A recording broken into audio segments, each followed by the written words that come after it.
Good morning and welcome to today's broadcast, today being Wednesday, June 19th, a session that is expected to begin in 3 minutes' time, the morning sitting of the third session. And we begin with a procedural motion by the leader of the majority party and a member for Kikuyu constituency, Honorable Kimani Ichung'wah, the exemption of specified business from the Standing Order 43. The House resolves to exempt the business appearing as Order number 12 in today's order paper from the provisions of Standing Order 43, being a Wednesday morning. That is a day allocated for business, not sponsored by the majority or the minority party, a business sponsored by a committee. The members of parliament or majority of members of parliament are already at the plenary waiting for this session to begin this morning. And we have the Care and Protection of Child's Parents Bill, that is the Senate Bill number 29 of 2023. This is a bill in its second reading, and a question is expected to be put this morning. The bill is co-sponsored by Honorable Beatrice Kemei, who is a member of Parliament, or the women representative for Kericho County. This is a Senate bill, the Care and Protection of Child's Parents Bill, that is Bill number 29 of 2023. We also have the Kenya Roads Amendment Bill, Bill number 31 of 2024, brought by Honorable Naisula Lesuda, the Samburu West Member of Parliament, the bill that it is in its first reading. The objective of this bill, the Kenya Roads Amendment Bill of the National Assembly, Bill number 31, is to amend the Kenya Roads Amendment Bill 2023. That is to make provisions for the design and construction of lanes for non-motorized transport. This bill seeks to amend Section 2 of the Act to provide for the definition of the new terms introduced by the proposed amendments. It also seeks to amend Section 4 of the Act to make provisions for the Kenya National Highways Authority to design and construct lanes for non-motorized transport in designated roads under its control. Class 4 of the bill seeks to amend Section 7 of the Act to make provisions for the Kenya Rural Roads Authority, that is to design and construct lanes for non-motorized transport in designated roads under its control. It also seeks to amend Section 10 of the Act to make provisions for the Kenyan Urban Roads Authority, KURA, that is to design, construct lanes for non-motorized transport in designated roads under its control. Further, to make provision for county governments in implementation of non-motorized transport infrastructure provisions such as the sidewalks, pedestrian crossings, the cycle lanes, as part of its responsibility. It seeks to amend Section 22 of the Act to empower the road agencies to design and construct lanes for non-motorized transport. Clause 7 of the bill seeks to amend Section 46 of the Act to empower the Cabinet Secretary to make regulations relating to design and construction of lanes of non-motorized transport, and also to introduce police enforcement powers on non-motorized transport infrastructure use, such as the dedicated lanes for pedestrians and cyclists, and ensuring the safety of non-motorized transport users.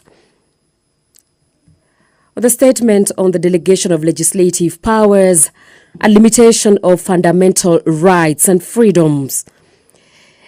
This bill, the Kenya Roads Amendment Bill, that is the National Assembly Bill number 31 of 2024, confers on the Cabinet Secretary the powers to make the regulations.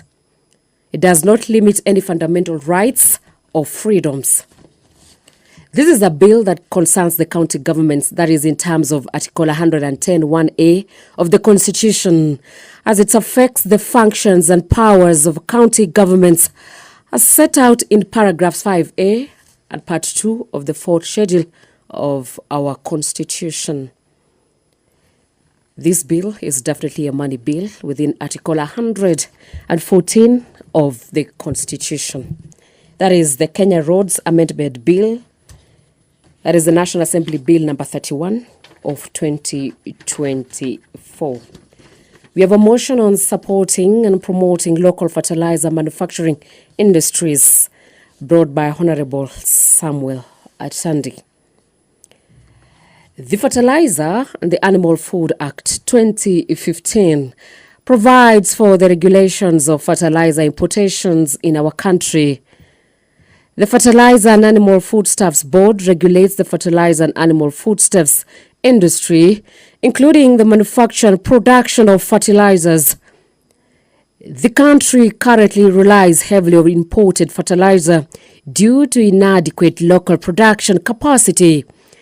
The low local production leads to definitely high cost for farmers and therefore reducing their profits and results in unhealthy reliance on imported fertilizer. These scenarios threatens the country's food security in the case of supply disruptions and discourages the local production.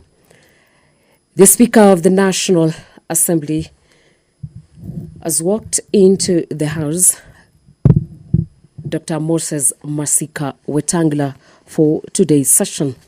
This is the Parliamentary Broadcast Unit in collaborations with KBC, and my name is Angela Chiror, and let's listen in.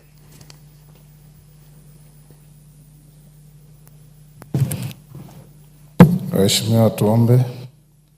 Ewe Mwenyezi Mungu, ambaye kwa hekima na wema wako umetoa nyadhifa za viongozi na mabunge kwa ustawi wa jamii na utawala wa haki wa wanadamu, tukusihi utazame kwa neema nyingi sisi watumishi wako ambao wameridhika kutuita tutekeleze shughuli muhimu za jamhuri yetu.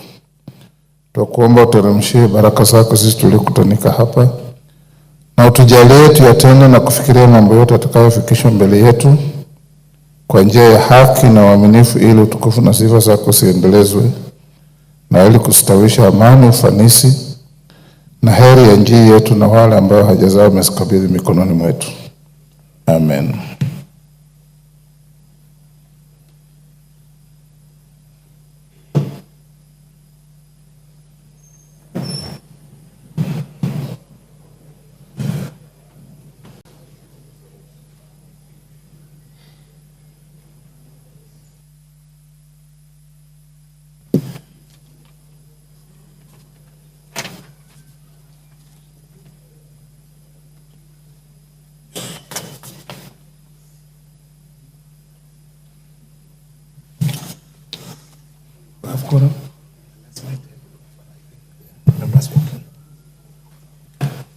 Morning.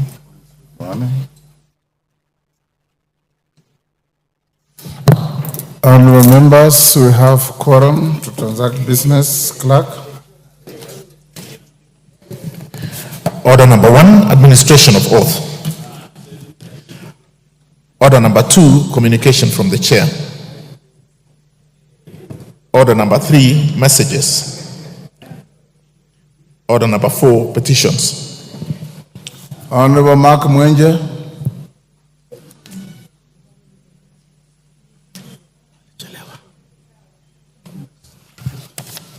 Mark Mwenje. Petition stayed to next week. Next order. Order number 5, papers. Majority Leader.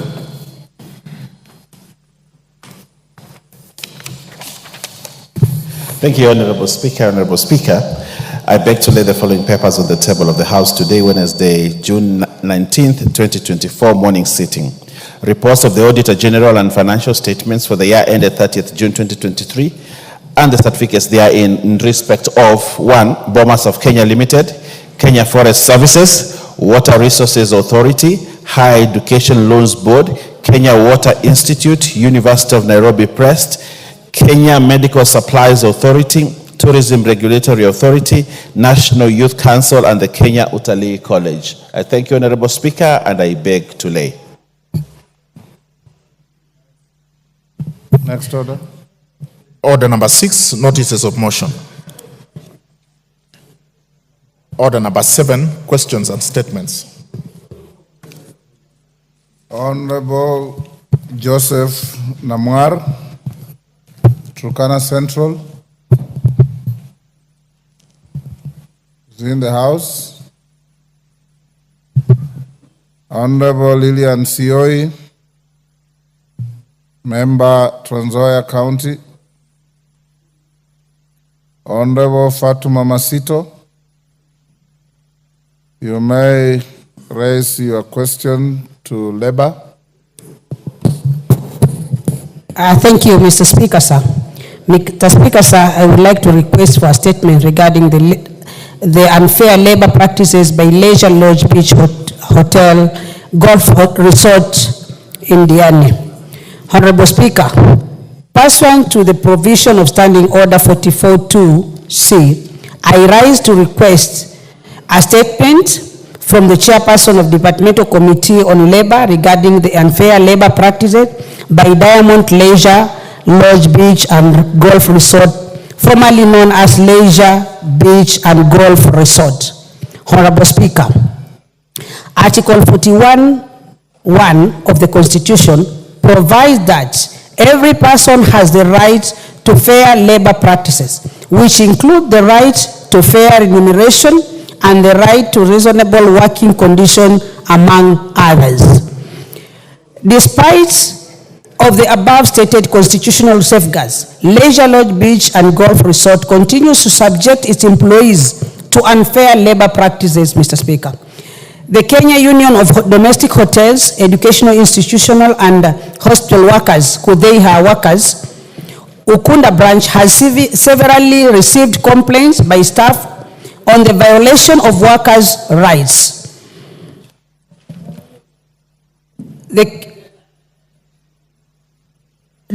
Disregarding employment laws, paying workers poorly, unfair termination, and non-implementation of the collective bargaining agreement of 2019 to March 2020. Honorable Speaker, the union at various states have tried to engage consultative meetings with the hotel to resolve the issue brought forward by the staff unfairly terminated by the hotel, and to ensure adherence to implementation of the collective bargaining agreement.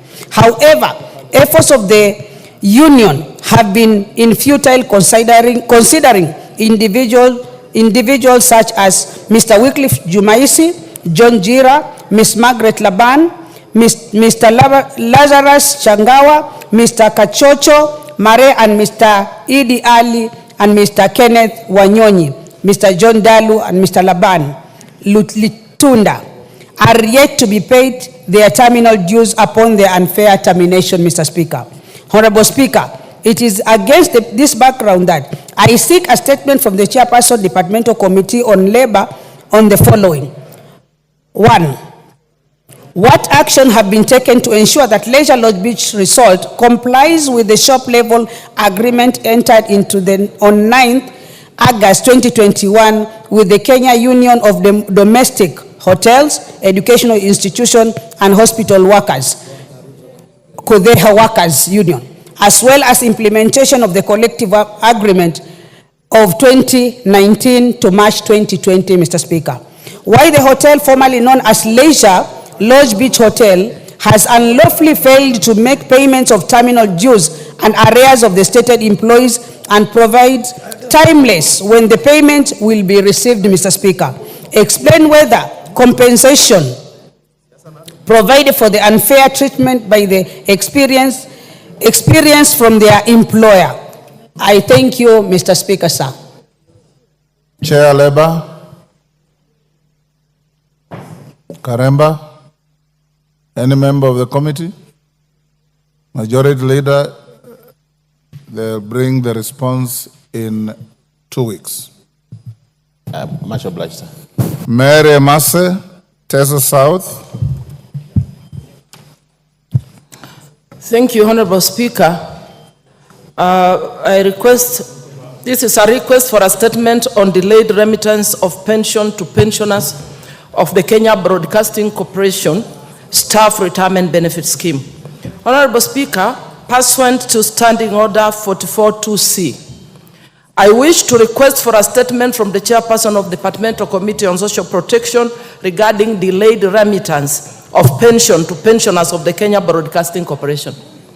Honorable Speaker, the Kenya Broadcasting Corporation established the Kenya Broadcasting Corporation Staff Retirement Benefit Scheme under defined benefit scheme in 1991.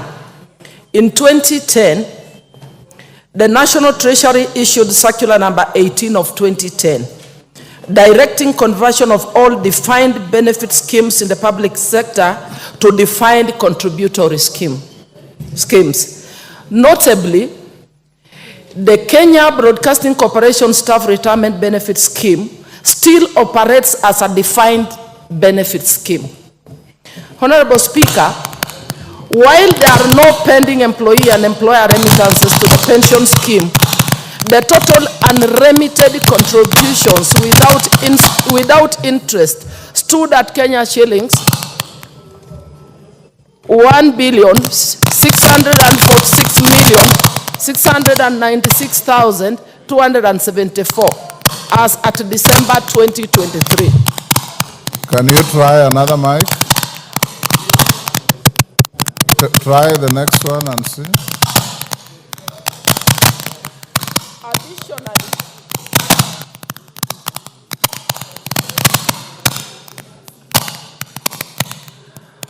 Honorable Speaker, while there are no pending employee and employer remittances to the pension scheme, the total unremitted contributions without interest stood at Kenya shillings 1,646,696,274 at December 2023. Additionally, in 2018, the court in the ELRC case number 1352 KBC versus Kenya Broadcasting Corporation ruled in favor of the pension scheme. Hold, Mary. Clark, what's happening?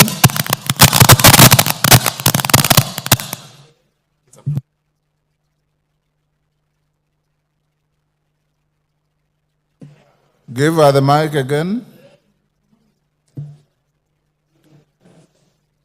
Can you try now? The National Treasury, through its Circular Number 13 of 2023, directed all state corporations to budget and honor their staff pension obligations, including the arrears. It is unfortunate that the Kenya Broadcasting Corporation has continued to contravene the said directive. The inordinate delay in remittance of the pension to the pension scheme has caused anguish and financial distress to the affected pensioners. Honorable Speaker, it's against this backdrop that I seek a statement from the Chairperson of the Departmental Committee on Social Protection on the following. 1. Why has the Kenya Broadcasting Corporation Staff Retirement Benefit Scheme not transitioned from defined benefit scheme to defined contributory scheme as per the directive by National Treasury? 2. Explain the reasons for non-remittance of pension dues from both the employer and the employees deducted by the employer to the pension scheme. 3. What action is being taken to remedy the situation so that the affected pensioners receive their dues? I thank you, Honorable Speaker. Thank you. Chair, Social Protection. Majority Leader is directed to bring a response in 2 weeks. Much obliged, sir. Is Joseph Namwar now in? Question stayed to next week. Lilian Sioi? Question stayed to next week. I will indulge the Honorable Mark Mwenje and go back to order number 4. Go ahead. I see your petition is very long. Try to go through very quickly. Thank you, Honorable Speaker, and thank you for your indulgence. This public petition 9 of 2024 regarding land ownership dispute of land parcel LR 209/11970 Dandora Molem, area Kangundo Road. Honorable Mwenje, common decency requires that you apologize to the House for coming late. Thank you, Honorable Speaker. First of all, let me apologize for coming late. I was rushed to the table office to correct the same. So thank you, Honorable Speaker, and once again I apologize for being late. I, the undersigned, on behalf of the residents of Embakasi West constituency, who are the members of a Amani self-help group, draw the attention of the House to the following: that the undersigned members and their families have been residing in Molem area, Kangundo Road, Nairobi, in Embakasi West constituency, in land LR number 209/11970 since the year 2000. That initial survey details had indications that the same was designed as public land, hence lacking a title until one was allegedly processed and issued on 15th October 2010. That the members who were initially 74 are now a large and enterprising community of over 260 residents. That the members have constructed permanent houses and shopping centers on the land parcel, including social amenities, including schools with electricity and water connectivity. That the subject land is now being claimed by Mr. Charles Munene Gatimo and Ms. Catherine Karegi Kamancha, who proceeded to secure a grant on 15th October 2010. That Mr. Charles Munene Gatimo previously served as a senior demolition officer with the defunct City Council of Nairobi, while Ms. Catherine Karegi Kamancha's husband was a senior officer at the Survey of Kenya, and Ms. Catherine Karegi Karanja working with the then Ministry of Lands, Nairobi. That the circumstances under which the two, Mr. Charles Munene Gatimo, Ms. Catherine Karegi Kamancha, obtained the said grant, excluding Charles Karegi Kamancha, whose name was on the subject letter allotment issued on 20th July 1993, have not been explained. That the Department of Lands in Nairobi issued out 2 letters of allotment, one to Charles Arabsigei, Charles Munene Gatimo, and Catherine Kamancha, Department of Lands. That these persons use their positions to illegally register themselves as the owners of the said property. That a similar letter of allotment was issued by the said Department of Lands to a Amani self-help group for an unsurveyed residential plot. That it is unclear how a title grant could be processed when the members of the said Amani self-help group were on the subject land parcel. That the title grant for the subject land parcel LR 209/11970 was signed by the then Zablon Agwata Mabe on 15th October 2010, when the members of Amani self-help group had been in occupation for over 10 years. That on 4th February 2009, Mr. Charles Munene Gatimo alone saw an affidavit accompanied with a letter to the Director of Surveys claiming that he had lost the deed plan number 176452 LR 209/11970. That in response to the said letter, a licensed surveyor, Mrs. Roko Omala, advised the Director of Surveys, Nairobi, to issue a certified copy of the said deed plan and release the same to Act Service by letter dated 12th January 2009. That efforts by Amani Self-Help Group to access the correspondence file from either the Chief Land Registration Officer, Nairobi, or the Director Land Administration has been futile. The initial land parcel surrounding the subject land grant LR number 2099611 have registration numbers with 4 digits, while LR 209/11970 has 5 digits. A confirmation that the said title grant could have been superimposed in the area to secure a title which has got no records. That it is incumbent upon the Lands Ministry officials to take clarification as to whether due process was followed in the processing of the grant LR 209/11970. That the Cabinet Secretary of Lands through the Land Ministry officials makes available the letter of application for allocation of the land by Charles Arabsigei, Charles Munene Gatimo, Catherine Kamanja, and their respective approvals and any premium payment made. That the efforts to resolve the matter with the relevant ministry and agencies have been futile, that the issues in respect of this petition is made and are not pending before any court of law, constitutional or statutory body.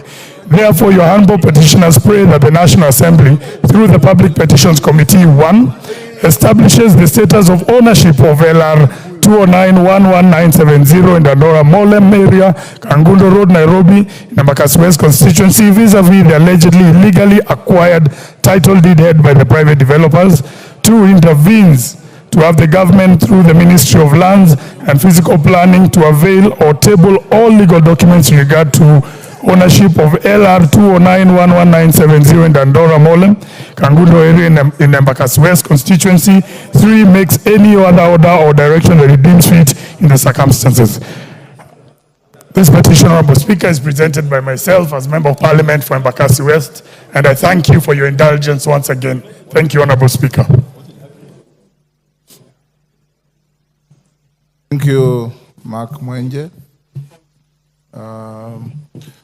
We'll commit the petition to the Committee on Public Petitions to report back as is required in 60 days. Is Nimrod here?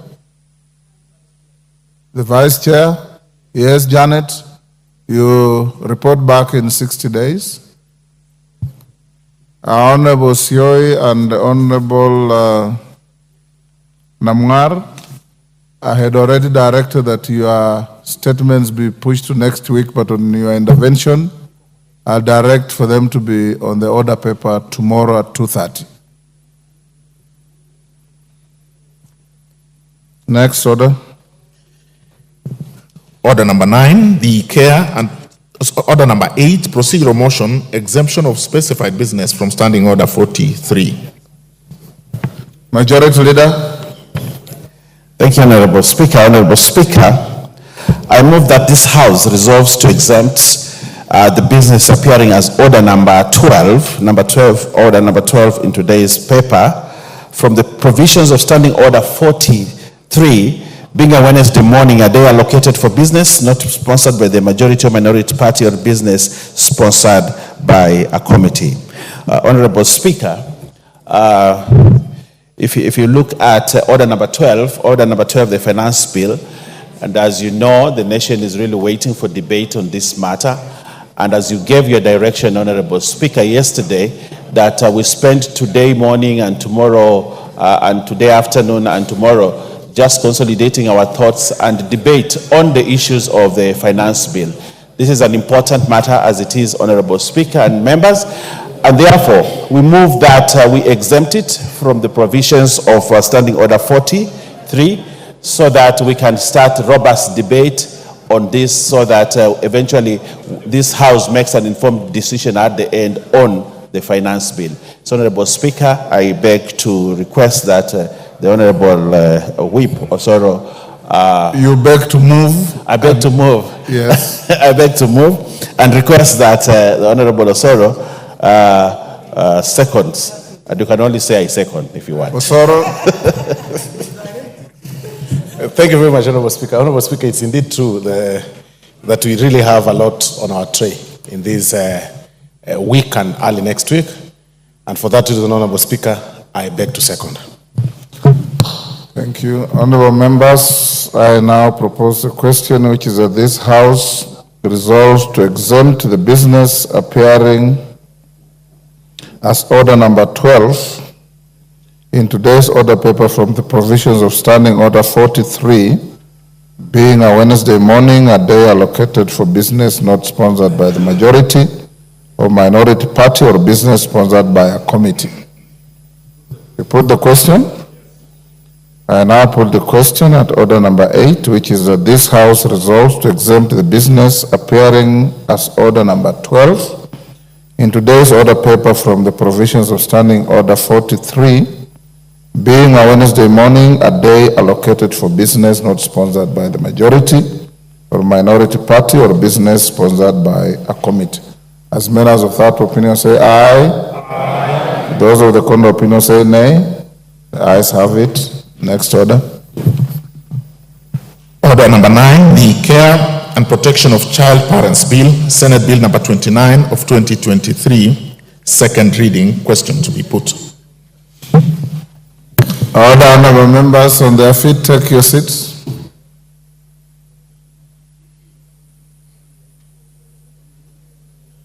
Take the nearest seat.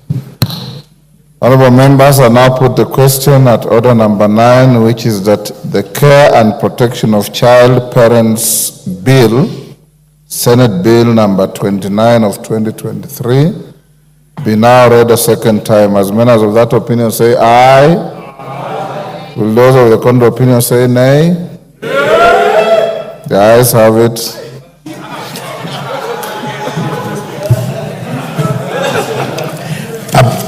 For an act of parliament to provide a framework for the care and protection of child parents within the counties, to provide a framework. Honorable Kaluma, you sit on this chair. You know very well if you want to call for admission, it must be contemporaneous to the decision by the speaker. And in your attempt to lobby for support, you know you have failed. Go ahead.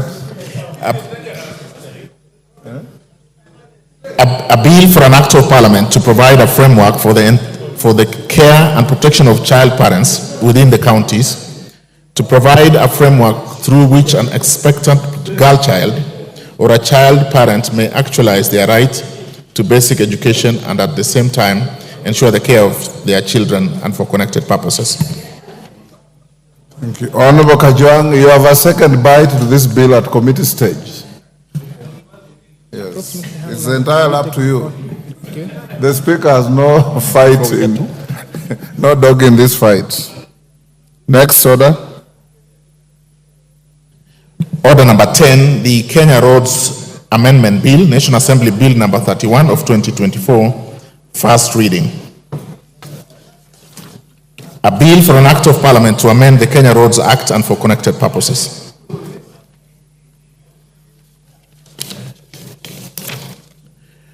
Order number 11, the Public Service Internship Bill, National Assembly Bill number 63 of 2022, second reading. Honorable Naisula, I want to stand down your bill because I know it has a balance of 33 minutes. But because of the importance of order number 12 and the direction I gave yesterday, you should indulge the House as well. And I'll direct that your bill be given priority on Wednesday next week.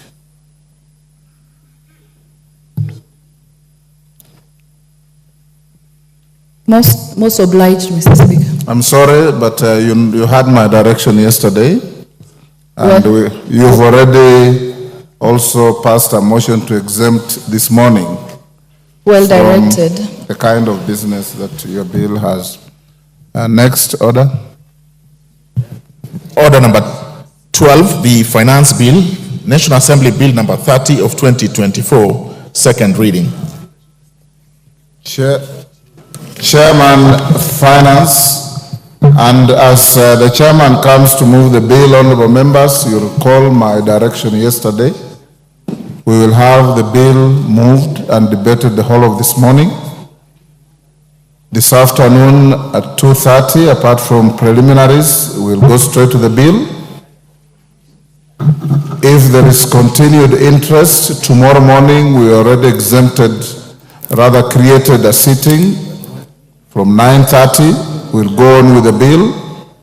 Subject to continued interest, we will go to the afternoon, and regardless of what we'll be obtaining on the floor, House business directed and recommended that the question will be put on tomorrow afternoon. So those of you who want to speak to this bill, you have this morning, this afternoon, tomorrow morning, and a part of tomorrow afternoon. Yes, Honorable Nikal, what's your point of order? Thank you, Mr. Speaker. I want to raise this in relation to the finance bill and particularly the report, and I'm actually literally seeking your guidance. That is the main issue. Mr. Speaker, the report of the bill, as you had indicated yesterday afternoon, would reach us later, and it did. However, Mr. Speaker, I want your guidance on the procedure that this report followed. Ordinarily, when we have a bill, the bill would come in the first reading, then it goes to public participation, as this one did. And then the committee would then get a report. That report would then come to you. Mr. Speaker, after it comes to you, you will then approve it for it to be tabled. It will then tabled. Then once again, it then comes a public document, and it can be discussed, and we discuss it, and it helps us to discuss the bill, which is actually what we're going to discuss. But Mr. Speaker, if then the bill goes through and goes to the Committee of the Whole House and the third reading and it's passed, it then will go to the President for assent. And that is the procedure.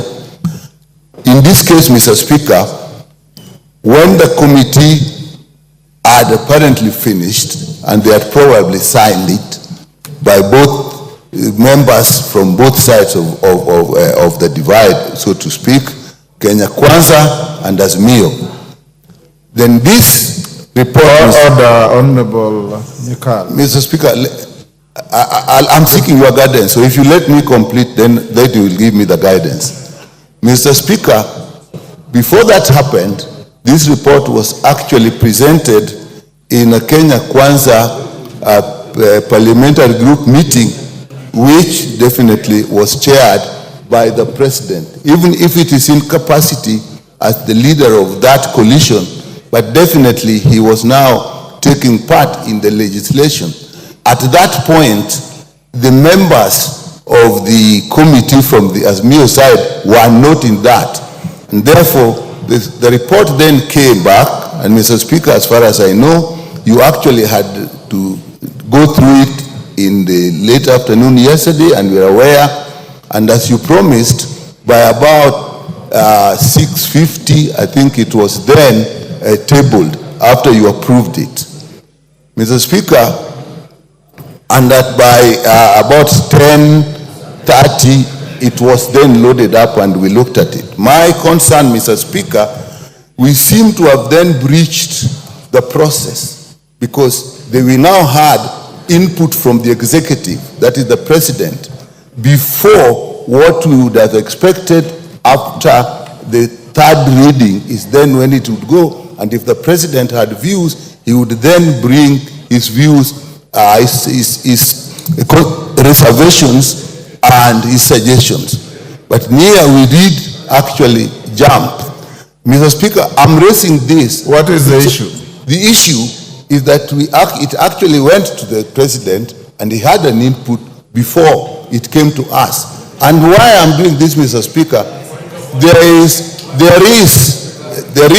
precedence that when we had the BBI process, Mr. Speaker, the only reason when it went to court is that the President then did participate before the correct time, and therefore it ceased to be our Njiku issue.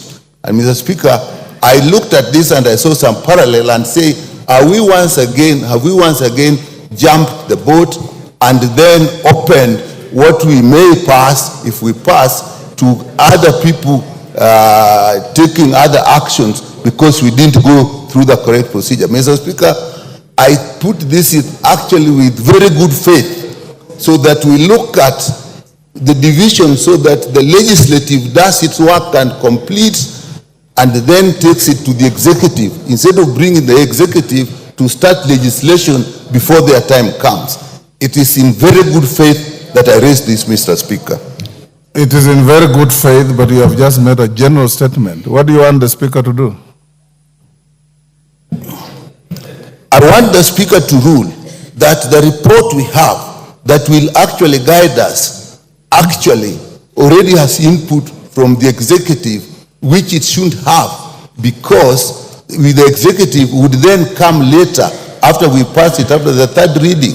So, Mr. Speaker, what guidance do you give? I think this is a very important constitutional issue, Mr. Speaker, and your guidance will be extremely important. Honorable, thank you, Honorable Nyikal, for raising that point. Honorable members, I don't want to open debate on this majority side.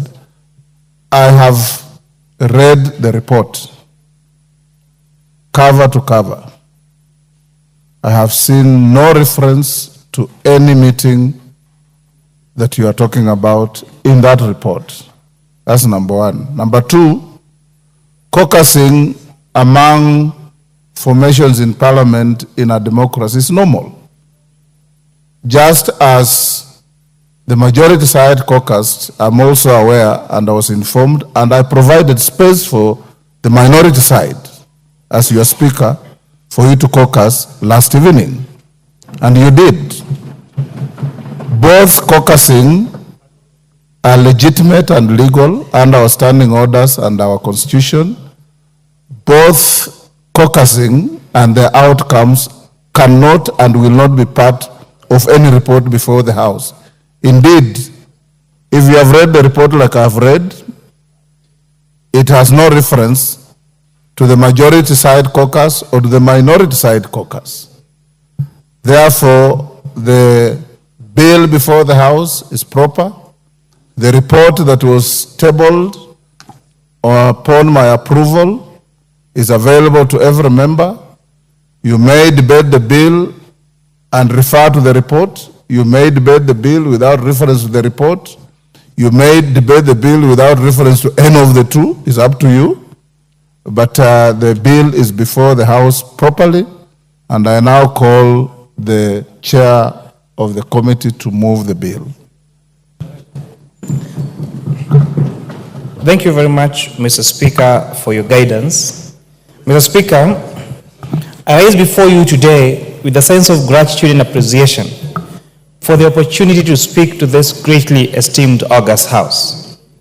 The Debater Committee on Finance and National Planning has fulfilled its mandate as outlined in Standing Order number 245 by examining and assessing the Finance Bill of 2024. Chairman, start by moving the bill.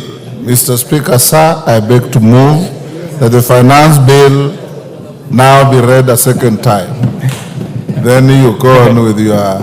Thank you, Mr. Speaker. Mr. Speaker, I beg to move that the Finance Bill of 2024 be now read a second time. Excellent. Now you can proceed. Mr. Speaker, I rise before you today with a sense of gratitude and appreciation for the opportunity to speak to this greatly esteemed august House.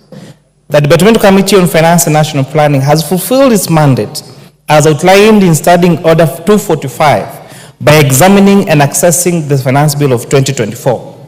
Honorable Speaker, the procedure commenced with a comprehensive briefing on the bill's substance, followed by interactions with diverse stakeholders who share their viewpoints. Subsequently, the committee carefully deliberated upon the stakeholders' comments vis-a-vis the provisions of the bill. Honorable Speaker, I would like to greatly thank the members of the public, and especially the ones who appeared before the departmental committee as stakeholders, the members of the public that came for a public hearing at KICC and gave us very, very insightful views that has improved the report on the Finance Bill of 2024. Honorable Speaker, in a very special way, although these people breached the Data Protection Act by sharing our numbers to Kenyans, but also thank Kenyans that wrote to us through SMSs, that called us, and some of them, Honorable Speaker, were generous enough to send us 1 shilling and 2 shilling and 10 shillings to confirm whether our numbers were authentic. Honorable Speaker, I have written to the clerk wondering what to do with the 168,000 shillings that have been sent to my M-Pesa, because receiving these gifts from members of the public, Honorable Speaker, is against the state, the laws of this republic. And therefore, later I will be seeking your guidance on what to do with the money, because I tried reversing the 1 shilling and the 2 shilling and it was impossible.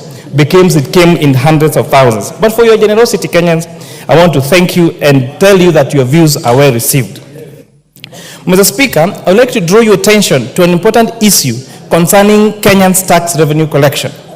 Over the past decade, our tax revenue as a share of GDP has remained stagnant at approximately 15%. This stagnation is a cause for concern, and we as a country need to develop favorable tax measures to balance between relying on our own resource mobilization and depending on debt.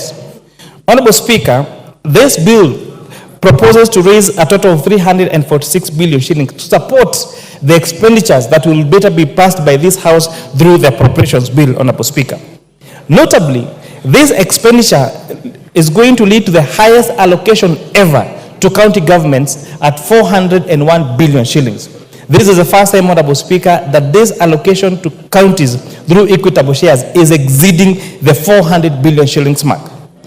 Honorable Speaker, in as much as this House debates about raising revenue for this country, I want to encourage our members in our sister house, the Senate, and our county assemblies and our county governments to also prioritize ways of raising their own source revenue as county governments.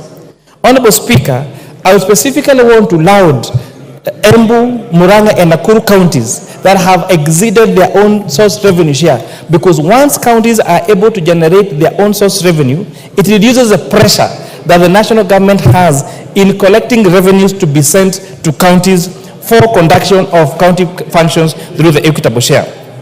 Mr. Speaker, in comparison to African countries, tax revenue as a percentage of GDP, such as Botswana, is at 24%, Mauritius at 18%, and Zambia at 17%. Kenya is lying behind with a tax revenue collection of 14.1% as of 2022. These countries have managed to achieve higher tax revenue collection rates, which highlights the need for us to reassess our tax policies and explore more effective measures that favor the business environment and enhance revenue collection. The Kenyan government has embarked on a tax reform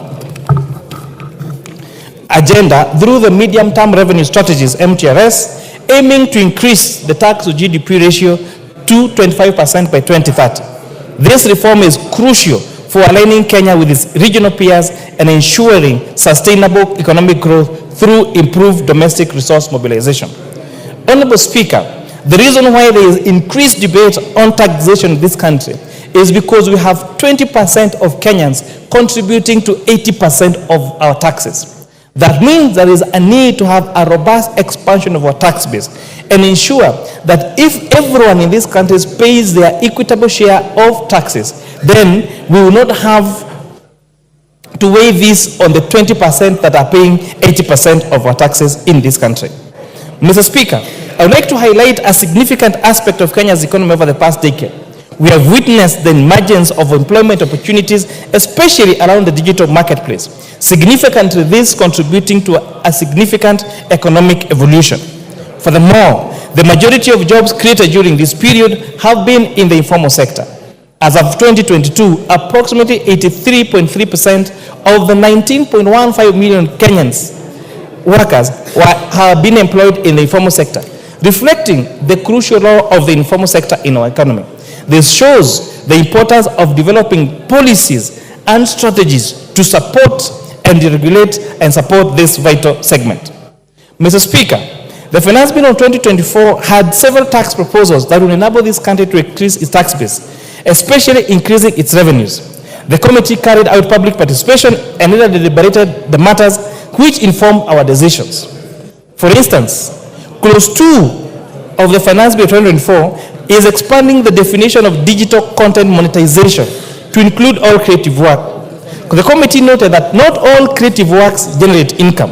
Therefore, and in order to align with international best practice, it is actually very necessary to specify that only those generating income are subject to tax. Clause 2, Honorable Speaker, is talking about the definition of software, which includes software and royalties in the definition of software and the definition of royalty. To safeguard the interests of distributors in this sector, the committee decided to delete this proviso and exclude the distribution of software from this definition. Honorable Speaker, there has been a notable change in the global arena in tax administration, where governments or parliaments change tax laws to align with court decisions. I think a case in point is the 7Cs case versus KRA in Kenya, where there was the contestation of the definition of royalties to include softwares. And the most popular one globally is the case of the engineering firm in India over the definition of softwares.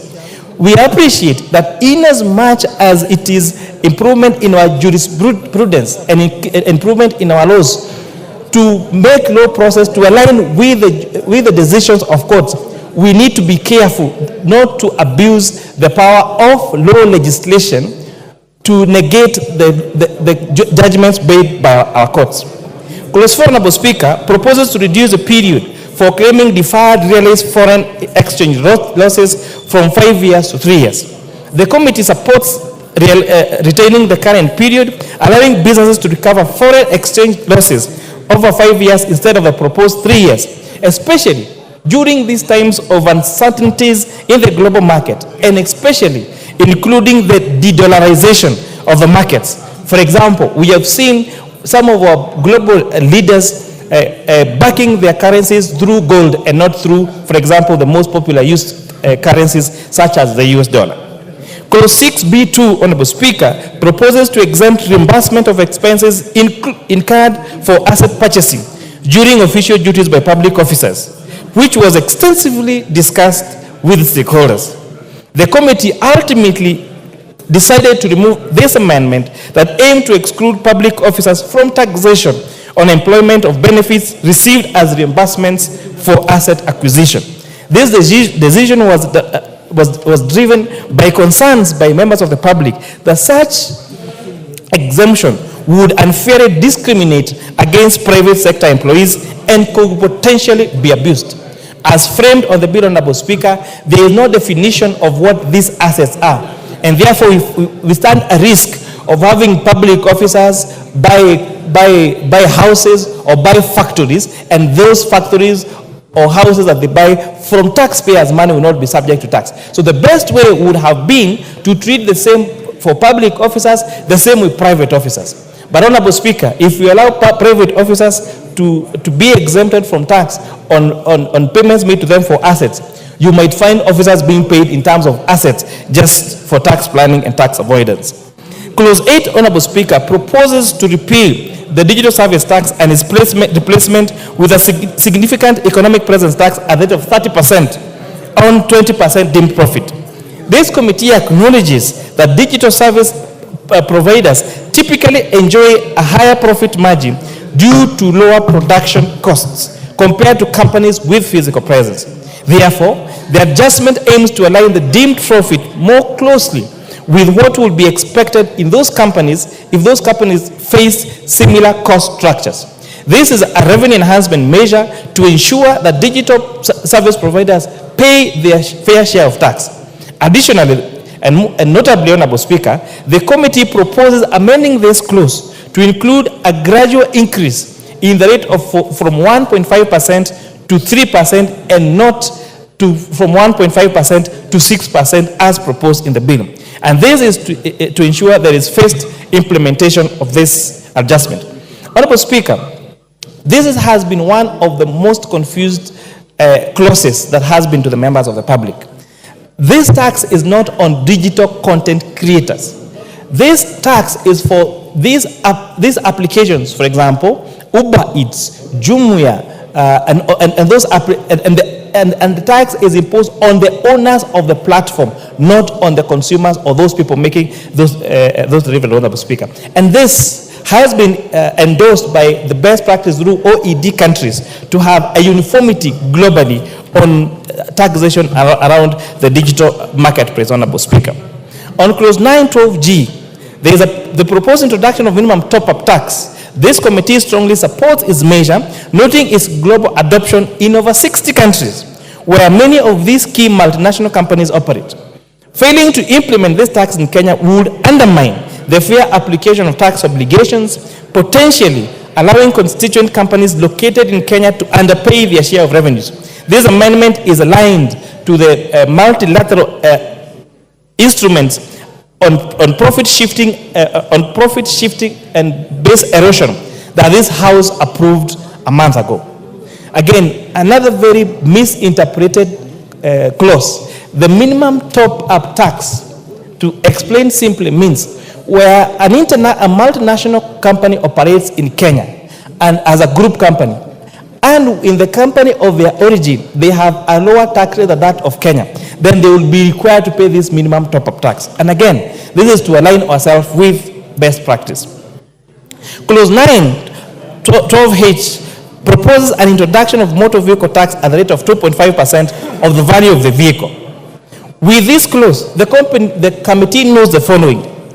1. Section 3(2) of the Income Tax Act defines what constitutes an income upon which a tax is chargeable under the Act, whereas the proposed motor tax is levied on an asset and not on income as described by the Income Tax Act.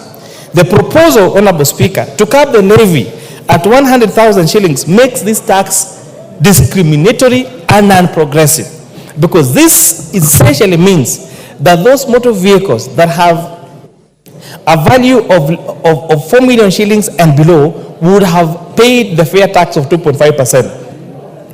But those vehicles that have of higher value of 2.5% would have paid a less commensurate percentage of that motor vehicle tax. The proposal will have adverse effects on the insurance-taking behavior of motor vehicle owners and further lead to negative effects on the insurance sector. Honorable Speaker, notably also, commercial vehicles which are subject to advance tax and would therefore amount to double taxation. We noticed concerns from the members of the public. Most especially commercial vehicles take third-party insurance. Third-party insurance is a flat rate of 7,500 shillings.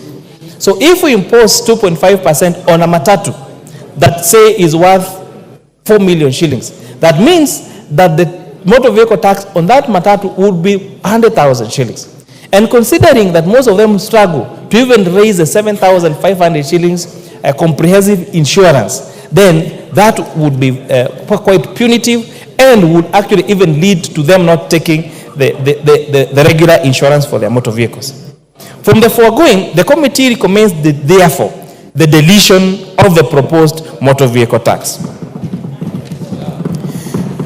Honorable Speaker, on clause 10, the proposal to limit the deductibility of an employee's contributions to a post-retirement medical fund to 10,000 shillings. This committee recommends increasing actually the limit to 15,000 shillings. This is to encourage a saving culture for a post-retirement medical scheme. This is an improvement from our last year's amendment where we introduced the relief, and therefore we really urge this House to adopt this amendment. Honorable Speaker, you will note a concept called black tax, where the reason why majority of Kenyans, especially middle income earning Kenyans, are struggling, one of them is because they have to support their aging parents. Some of them really contributed their many years of public service to serving the people of this country. So we are therefore providing for an incentive for them that when you are actively in service, please save for your medical post-retirement medical scheme. And we are saying, when you make this contribution to your post-retirement medical scheme, that contribution will be tax allowable to up to 15,000 shillings a month. And this will really help that when we grow old, the times when parents would rely on their children to support them when they are old, the times when children were seen as an investment needs to end. When someone reaches their age of 18 years, they should be allowed to drive by themselves and support themselves and the family by us during our active lives investing heavily on our retirement. This is not to mean that we don't support our parents, but just saying that let us, all of us who are working now, work hard to make sure that we put measures such as this one, saving for our post-retirement medical scheme, so that we do not burden our children with our medical costs when you are old and not working. Clause 12, Honorable Speaker, proposes to introduce the advance pricing agreement. This committee supports a proposal for an advance pricing agreement since it will enhance revenue determination in entities that belong to multinational groups or trade with related persons. Further, this will lead to allowing a seamless implementation of the agreements. The committee recommends enactment of regulations. And I need to emphasize this. The committee recommends Kenya Revenue Authority to enact regulations to address circumstances where KRA cancels advance payment agreements to allow the taxpayer the right to appeal, among other concerns. This proposal is also to align, Honorable Speaker, with our tax laws on international best practice and prevent profits shifting and base erosion. Clause 21D1, Honorable Speaker, the committee endorses the bill's proposal to introduce withholding tax on interest from bonds, notes, or securities with a maturity of less than 3 years. This measure, Honorable Speaker, aims to promote long-term investment and ensure that government revenue from such payments is consistent with other forms of income. Clause 23, Honorable Speaker, proposes subjecting amateur supporting associations to taxation. This committee acknowledges that while the proposal aims to tax these associations, it recommends deleting the proposal to foster investment in the sector and to encourage the nurturing of sporting talent. This decision is intended to incentivize and support the management of youth talents through sporting activities. Honorable Speaker, we have seen, for example, the Talanta initiative. We've seen these athletic camps across the country. So this proposal to introduce taxation on this Talanta Hera initiative, all the athletic camps in this country, we are therefore saying, please, let us allow these sectors to drive, let us support talent, let us support our young people to make their money through talent, through these amateur supporting associations. Clause 25B1, Honorable Speaker, the committee retains the 15% preferential tax rate for the construction of 100 units of affordable housing. This incentive aims to encourage and stimulate investment in affordable housing sector across the country. Clause 34A1, AA, and AB. The committee proposes to delete the proposed VAT on aircraft spare parts. This decision was considering that many airlines operators in the country provide maintenance and repair services to both international and domestic airlines. Implementing a tax on aircraft spare parts would increase the operational cost for airlines in Kenya, potentially impacting the country's competitiveness as a regional aviation hub. This amendment aims to support the growth in this emerging sector within our country. Clause 34-35, Honorable Speaker, this is about the provisions under the proposed amendment on the VAT Act. The committee adhered to several guidelines, including rating only the most essential consumption items for household and for agricultural inputs, exempting inputs used in the manufacturing of medical services, safeguarding the financial sector by restricting VAT on services, taxing goods and services where only value is added in the production process, and exempting specific inputs to include local industries. Based on this principle, Honorable Speaker, the committee proposes to zero-rate items such as ordinary bread, unleavened bread, gluten-free bread, and inputs on raw materials for manufacturing agricultural and pest control products, agricultural pest control products themselves, and the transportation of sugarcane from farms to milling factories. And Honorable Speaker, the question has been asked, why sugarcane? Why not any other product? And I'd like to tell Kenyans that out of all the agricultural products that we have in this country, the most bulky one in terms of weight is sugarcane. And therefore, the largest cost in the value addition on sugar is the transportation of sugarcane, Honorable Speaker. Additionally, the proposal is, we have proposed zero rating of locally assembled and manufactured mobile phones, among others. Honorable Speaker, this House made a decision last year to zero rate local assembly of mobile phones. As a result, we have seen institutions such as the African Device Assemblers of Kenya assembling a total of 400,000 phones every month. They have created employment for over 1,000 Kenyans. We are now, in fact, Honorable Speaker, they cannot satisfy the demand on the supply of these phones in this country. We are telling Kenyans, it is possible to manufacture our things here. We do not have to import these things from other countries. We can support our manufacturing and make sure that we consume and use only those products that are locally manufactured. The committee further recommends exempting several products from VAT, including the issuance of credit and debit cards, foreign exchange transactions, sanitary towels, diapers, and services to local film agents. Clause 39, Honorable Speaker, of the bill proposes the removal of provision granting relief on excess duty to manufacturers of accessible goods and providers of internet data services. The committee recognizes that excess duty, similar to VAT, considers input and output tax for manufacturing of accessible goods. Removing, therefore, Section 14 of the excess duty would prevent manufacturers from deducting excess duty, thereby potentially raising production costs and necessarily leading to higher prices to consumers. This deletion aims to safeguard Kenyans from increased prices of essential commodities.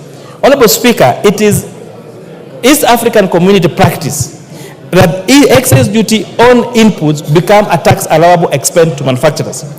And the risk of passing this Section 14 as proposed in the bill would mean that we would potentially make it cheaper for someone to go and manufacture in a different country and then import into this country duty-free. And therefore, this committee was very conscious on the need to protect our manufacturers and make sure we buy Kenya and build Kenya.